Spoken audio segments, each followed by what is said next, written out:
Assalamualaikum warahmatullahi wabarakatuh. Selamat pagi semuanya. Alhamdulillah kita sudah bertemu di pertemuan yang ketiga ya. Di pertemuan yang ketiga ini kita melanjutkan ya mengenai materi pada minggu yang lalu yaitu statistika ya. Statistika kemarin kita sudah belajar mengenai penyajian data ya.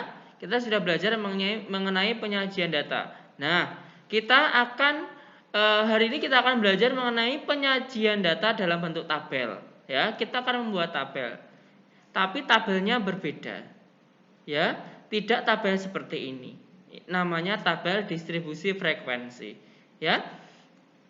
Oke, sebelum kita belajar, marilah kita berdoa terlebih dahulu ya, agar pembelajaran pada pagi hari ini berjalan dengan lancar ya.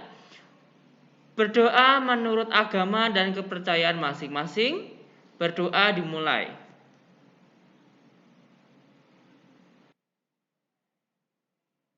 Berdoa selesai ya. Terima kasih. Silakan dibuka LKBD kalian ya. Halaman 4. Oke. Mengenai histogram dan poligon frekuensi. Tadi Bapak bilang bahwa kita akan belajar mengenai membuat tabel distribusi frekuensi. Nah, dari tabel distribusi frekuensi nanti bisa dibuat yang namanya histogram dan poligon. Ya, tapi ini nanti akan kita pelajari pada pertemuan selanjutnya ya. Untuk hari ini kita ke tabelnya aja. Hari ini cuma sekilas saja. Histogram dan poligon itu adalah dua grafik yang digunakan untuk menggambarkan distribusi frekuensi. Nah, ini yang saya maksud dengan tabel distribusi frekuensi itu adalah ini. Nah, ini. Jadi dia berbeda, dia ada rentangnya. Kalau tabel biasa itu kan tidak ada. Ini ada rentangnya seperti ini. Ya, kemudian F itu adalah frekuensinya. Dari tabel ini bisa dibuat yang namanya histogram dan poligon. Ya. Histogram ini bentuknya seperti diagram batang. Ya. Kemudian kalau poligon bentuknya seperti diagram garis. Bagaimana cara untuk menggambar histogram dan poligon kita akan pelajari di pertemuan selanjutnya. Ya, untuk hari ini kita belajar yang tabel distribusi frekuensi ini. Oke, karena tabel distribusi frekuensi itu adalah salah satu syarat untuk menggambar histogram dan poligon. Oke. Pertama, membuat tabel distribusi frekuensi ya. Jadi langkah pertama yang harus kita lakukan dalam menggambar histogram dan poligon itu adalah membuat tabel distribusi frekuensi ya. Berikut contohnya. Berikut merupakan data nilai ulangan matematika dari 40 siswa. Nah, di sini ada 40 nilai ya. Dari 40 nilai itu akan dibuat yang namanya tabel distribusi frekuensi. Pak, gunanya untuk apa sih? Kan bisa dibuat tabel seperti biasa. Nah, dibuatnya tabel distribusi frekuensi itu agar mempermudah kita dalam membaca suatu tabel. Coba bayangkan, ini ada 40, berarti nanti ada 40 baris. Ya, kurang lebih ada 40, bisa kurang. Cuman kan kalau kita membaca sampai 30 baris itu kan tidak lag banget ya. Jadi untuk meringkas itu semua dibuatlah tabel distribusi frekuensi ya. Dalam membuat tabel distribusi frekuensi, langkah pertama itu adalah membuat atau menghitung jangkauan atau disingkat dengan J. J itu rumusnya adalah nilai tertinggi dikurangi nilai terendah. Nah, kita harus mencari nilai tertinggi dan nilai terendah. Ya, tolong diteliti. Nilai terendahnya di sini adalah 38. Betul atau salah? Coba dicek sendiri nanti, ya. Kalau saya salah bisa diperbaiki ya. Kemudian nilai yang tertinggi adalah berapa? Apakah ini 92. Tidak ada yang lebih dari 92 ya. Nilai terendah 38, nilai tertinggi 92. Oke. Tadi nilai tertinggi 92, berarti ini 92 dikurangi nilai terendah 38. Ayo, 92 kurangi 38. 12 kurangi 8. Berapa? 4. Terus 8 kurangi 3, 5. Oh, nilainya adalah 54. Setelah kita menghitung jangkauan atau J, ya, kita menghitung banyak kelas. Banyak kelasnya rumusnya adalah 1 ditambah 3,3 dikalikan log N. Ini dinamakan aturan Sturges, ya. N itu adalah banyak data. Banyak datanya tadi adalah 40 siswa, berarti N-nya adalah 40. Log N silakan hitung melalui kalkulator. Nah, di sini saya bantu untuk menghitung menggunakan kalkulator.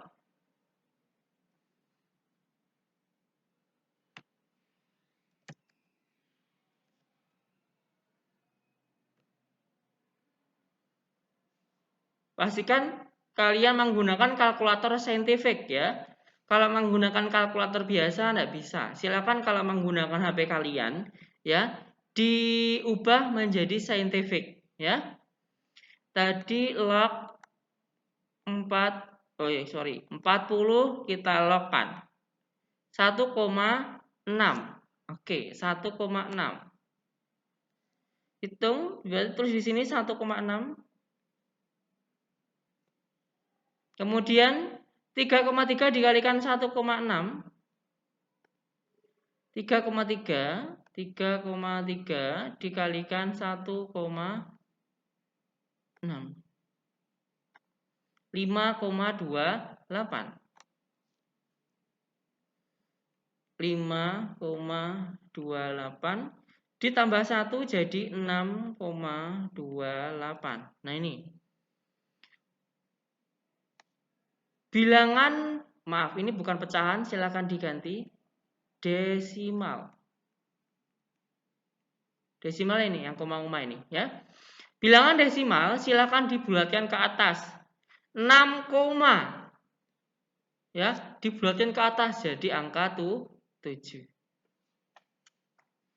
Dah. Banyak kelasnya 7, sekarang panjang kelas atau P-nya yaitu dengan rumus J dibagi K.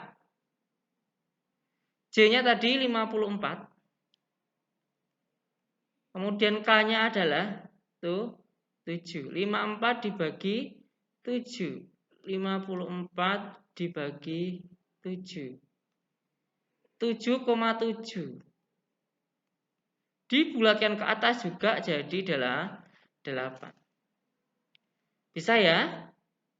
Sampai sini kita tinggal ngikuti rumusnya aja ya. Sekarang baru kita membuat tabelnya. Tadi banyak kelas itu adalah 7. Banyak kelasnya itu nih yang sebagai barisnya. Berarti ini kelas 1 gitu. Kelas 1 kelihatan enggak ini? Warnanya biru. Saya ganti misalkan warna merah. Nah, ini berarti ini kelas yang pertama. Ini kelas 2, kelas 3, kelas 4, kelas 5, kelas 6. Oh, berarti tabel yang ini ada 6 kelas. Ya. Berarti kalau nanti ada 7 kelas ini, banyak kelasnya 7, berarti ke bawahnya juga 7. 1, 2, 3, 4, 5, 6, 7. Ada 7 kelas. Ya. Kemudian kita membuat rentangnya di sini. Ya, kita membuat rentang. Untuk nilai yang di sini pertama kali kita tulis itu adalah batas bawah namanya. batas bawah itu bisa ditulis dengan nilai terendah. Nilai terendah, berapa tadi nilai terendah? 38. Nah, ini bisa kita tulis 38. 38. Kemudian yang di sini itu namanya adalah batas atas, ya. Yang di sini batas bawah, yang ini batas atas. Untuk menghitung batas atas, di sini ada caranya. Cara menentukan batas atas, ya. Pertama, batas bawahnya berapa tadi? 38. Panjang kelasnya berapa tadi? 8. Sebutkan angka berurutan, ya, mulai dari batas bawah dengan banyak angka sesuai dengan panjang kelas. Berarti mulainya adalah 38. Itu berarti angka pertama. Setelah 38, 39. Terus 40. Ini ada sudah berapa angka? 1, 2, 3. Kita harus sampai 8 angka. 38, 39, 40. Berarti kurang berapa? Kurang 5 ya. 41, 42, 43, 44, kemudian 45. Sekarang kita hitung apakah angka yang di sini sudah ada 8 angka atau belum, ya. 1, 2, 3, 4, 5, 6, 7, 8. Nah, sudah 8 angka berarti batas atas itu adalah angka terakhir yang kita sebut. Berarti 45. Ya. Jadi dalam mengerjakan tugas tidak harus cara menentukan batas atas itu ditulis. Ya. Yang penting kalian bisa menggunakan jari kalian. Contoh tadi ya, 38 ya. 38, 39, 40, 41, 42, 43, 44, 45. Angka terakhir 45. Nah, berarti di sini 45. Ya. Kalau sudah, lanjut kelas yang kedua. Di kelas yang kedua, nanti angkanya seterusnya, ya. Contoh, di sini 45. Setelah 45 berapa? 46. Ya, berarti di sini 46. Sampai berapa? Ke angka 8 lagi, berarti 46, gitu. 47, 48, 49, 50, 51, 52, 53. Apakah betul? Kita cek lagi. 6, 7, 8, 9, 10, 1, 2, 3. Betul, 53. Berarti di sini berapa di kelas yang ketiga? 54. Dan berapa sampai berapa? Seterusnya. Silakan kalian hitung sendiri, ya. Pasti bisa. Oke? Kemudian kita ke turus. Kita pasti ingat yang namanya turus, ya. Terus itu adalah angka yang seret, ya, 5 berapa kayak gitu, ya. Ingat ya. Nah, turus ini kita peroleh dari mana? Datanya tadi. 38 sampai 45. Kita cek di sini. 38 sampai 45. Ada berapa di situ? Ya, misalkan ada 4.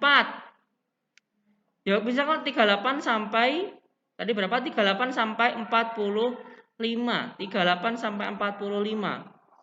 1 2 38 sampai 45. 38 sampai 45. 38 sampai 45. Enggak ada lagi? Oke, enggak ada. Berarti cuma ada 2. Ini. 2 ini. Ya sudah, berarti terusnya nanti ada 2. 1, 2 dan frekuensinya adalah 2 karena terusnya ada 2. Ya.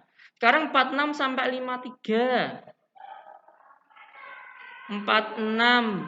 Ini saya ganti warnanya. 46, 53.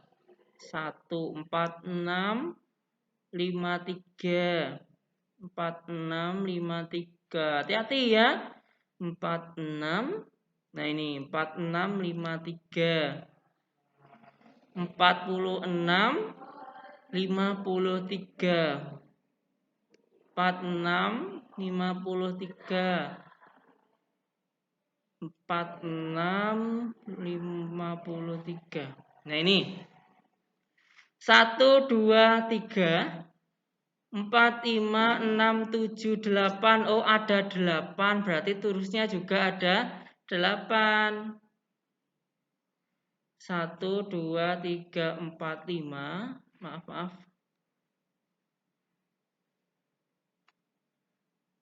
5 6 7 8, berarti frekuensinya adalah 8. Dah. Untuk selanjutnya silakan kalian lanjutkan sendiri ya. Kemudian jumlahnya nanti harus 40.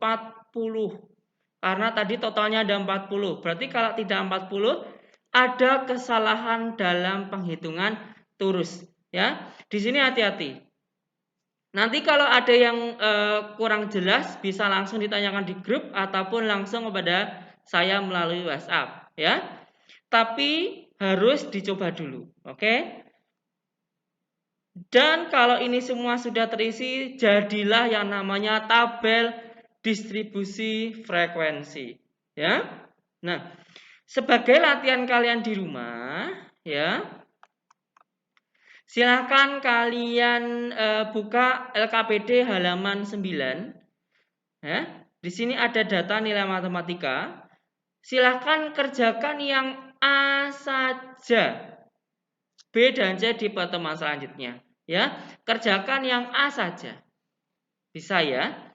Jika kalian nanti ada kebingungan atau ada pertanyaan, boleh langsung ditanyakan kepada saya melalui grup WhatsApp ya ataupun langsung kepada saya. Ya. Oke, terima kasih untuk hari ini ya. Semoga bermanfaat. Kalian harus tetap jaga jarak meskipun kalian masih di rumah ya. Selalu jaga kesehatan. Bapak doakan kalian selalu sehat ya meskipun kita belajarnya masih dalam jarak jauh. Oke, terima kasih untuk perhatiannya. Mohon maaf jika ada salah kata dari saya. Selamat pagi dan wassalamualaikum warahmatullahi wabarakatuh.